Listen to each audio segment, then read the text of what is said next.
And finally, from Pakistan, the new Gwadar International Airport, a $240 million gift from China, was supposed to lift the people of Balochistan out of poverty. Instead, it now stands as a monument to betrayal. With no flights, no jobs, and no hope, the airport serves only the powerful and elite while the locals are left behind. As protests rise and anger boils, the question remains, how long before patience turns to rebellion? Here's our final report with more. When Pakistan's biggest airport, the new Gwadar International Airport, which was also funded by China, was inaugurated, many hoped it will pave the way for new and endless opportunities. हमें चीनी हुकूमत का शुक्रिया अदा करना चाहिए जिन्होंने इस खूबसूरत तोहफे के लिए बलूचिस्तान और पाकिस्तान के लोगों का बिला तातुल और दायमी हमायत फराहम की. Instead, Pakistan and India delivered chains. Built for $240 million, the airport stands in misery, where no planes land, no futures take flight, and most importantly, the terminals remain deserted with no passengers. For 10 years, China has thrown billions of dollars into Pakistan's Balochistan province. Of course, their agenda was not to uplift the restive region, but for their selfish motive to control the area. Several jobs were promised, along with electricity and water. But the taps are still dry and the jobs only go to Chinese nationals. Airport बने 20 साल और international airport बनी है, एक ग्वादर का एक फर्द भी आज तक एयरपोर्ट में भर्ती नहीं हुआ, चौकीदारी के लिए भर्ती नहीं हुआ, चपरासी के लिए भर्ती नहीं हुआ. तो बाकी तो पोस्टें छोड़िए, बाकी एयरपोर्ट में कितने बलोच हैं जो सीपेक के लिए डीप सी पोर्ट बनाई गई है, उसमें कितने लोकल मकामी लोग हैं. But instead of fixing this, Pakistan and China built an airport. An airport the people never asked for. An airport that can handle 400,000 passengers, built in a city that itself houses only 90,000 people. But here's the real truth. This airport isn't for Balochistan. It is not even for Pakistan. It is a lifeline for China. It is a safe access for Chinese citizens working in Balochistan who seek a quick getaway from delivering Beijing's projects in the region.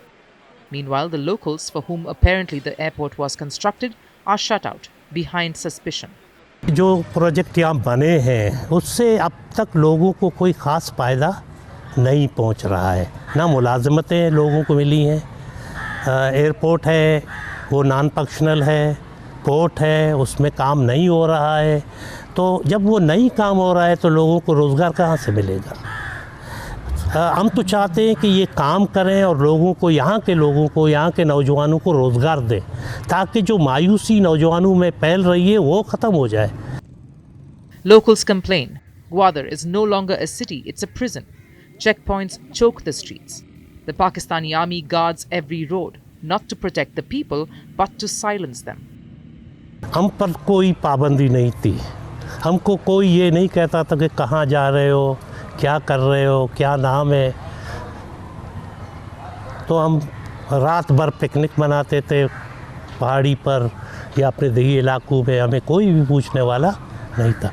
जब इस तरह की पूछगछ होती है तो ज़ाहिर है कि हमको दुख तो होता है. कुछ हम अजीब सा फील भी करते हैं कि ये क्या हो रहा है. हमसे हमारी शनाख्त मांगी जा रही है कि तुम कौन हो, कहाँ से आए हो. तो हम तो यहाँ के रहने वाले हैं. हाँ, जो पूछने वाला है वो अपनी शनाख्त पहले बता दे कि तुम कौन हो. Even though protests rise like smoke, they are smothered before they burn too bright.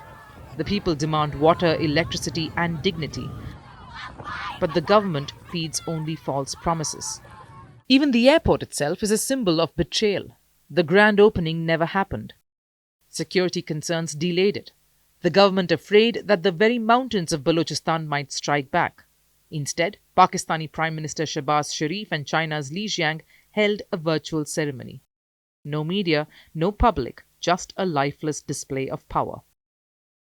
International Gwadar Airport, this will not only transform Gwadar's economy particularly, but Pakistan's economy generally. But there is something China and Pakistan don't understand. Oppression does not break people. It builds their fire. And as the new Gwadar airport continues to stand lonely, casting long shadows over the empty airport, people of Gwadar watch, promising they will not wait forever. Merci beaucoup. Hi, how are you? Very well, thank you. Thank you for being here. Namaste, Mr. President. Bharat ke logon ko meri namaste. How many people generally follow you in interviews? Typically in a month, we have viewers up to 150 million. That's more than twice the population of France. And in the last 2 years, we had 3 billion viewers. So I say, Lohon, this is your chance to be famous. You're on Firstpost. One word to describe your equation with Prime Minister Modi. Amitié. As India and France work together, are you creating a new era of non-alignment in the technology space? India is a training superpower. 1 million engineers a year, more than all of Europe and the US combined. So we have that partnership. We have a partnership on the environment and the economy. We also have civilian nuclear programs, and that is something we've developed far beyond the France-India relationship. So we want to work together on AI. And then comes China with its DeepSeek, creating models at a fraction of the cost. Did that innovation take you by surprise? Did that breakthrough make you sit up and think, what did the Chinese do and how? But what did DeepSeek do? They took everything that was already available from the last AI model, and then they recalibrated it. So are you going to ban Chinese AI in France? So we don't have this American approach of banning tech because of where it comes from.